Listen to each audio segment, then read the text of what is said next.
வணக்கம் மக்களே. CSK match fixing வெடித்த சர்ச்சை. சிஎஸ்கே மற்றும் ராஜஸ்தான் ராயல்ஸ் போட்டியில் என்ன நடந்தது?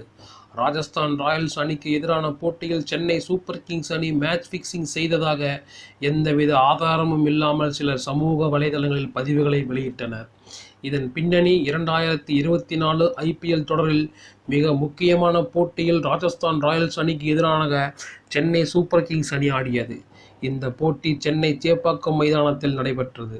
இந்த போட்டியில் சிஎஸ்கே தோல்வியடைந்தால் பிளே ஆஃப் வாய்ப்பை இழக்கும் என்ற நிலை இருந்தது. மேலும் இது தோனி சென்னை சேப்பாக்கத்தில் ஆடும் கடைசி போட்டியாக இருக்கலாம் என்பதால் இந்த போட்டியில் சிஎஸ்கே வெல்ல வேண்டும் என ரசிகர்கள் ஆவலுடன் இருந்தனர். இந்த போட்டியில் டாஸ் வென்ற ராஜஸ்தான் அணி பேட்டிங் தேர்வு செய்தது. அந்த அணி 20 ஓவர்களில் 5 விக்கெட் இழப்பிற்கு 141 ரன்கள் மட்டுமே எடுத்தது. இந்த ஆண்டு ஐபிஎல் தொடரில் ஒவ்வொரு அணியும் மிக எளிதாக 200 ரன்களை எடுத்து வரும் நிலையில் ராஜஸ்தான் ராயல்ஸ் ரன் குவிக்க வேண்டும் என்ற நோக்கமின்றி 5 விக்கெட் மட்டுமே இழந்து 141 ரன்கள் எடுத்திருப்பது சந்தேகத்தை கிளப்பியுள்ளதாக ரசிகர்கள் குறிப்பிட்டுள்ளனர். அதை சுட்டி காட்டியே இந்த போட்டியில் மேட்ச் ஃபிக்சிங் நடந்ததாக சர்ச்சையை கிளப்பினர். இது பற்றி விமர்சகர்கள் கூறுகையில், இந்த போட்டி நடக்கும் சென்னை சேப்பாக்கம் மைதானத்தின் பிட்ச் பேட்டிங் செய்ய கடினமாக இருப்பதாக குறிப்பிட்டனர். ஆனால் சமூக வலைதளங்களில் சிஎஸ்கே மற்றும் ராஜஸ்தான் அணிகள் இரண்டுமே இணைந்து இந்த போட்டியில் சிஎஸ்கே அணியின் வெற்றிக்காக விளையாடுவதாக குறிப்பிட்டு வருகின்றனர்.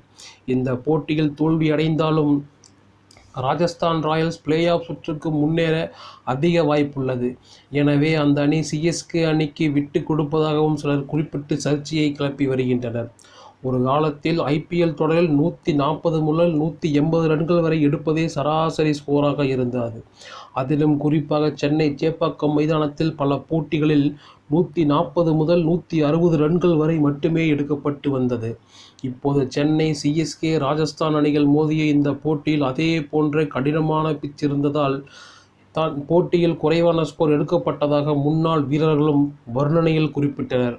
ஒருவேளை ராஜஸ்தான் அணி மேட்ச் ஃபிக்சிங் செய்யப்பட்டதாக கூறினால் இந்த போட்டியில் டாஸ் வென்ற அந்த அணி பேட்டிங்கை முதலில் தேர்வு செய்திருக்காது.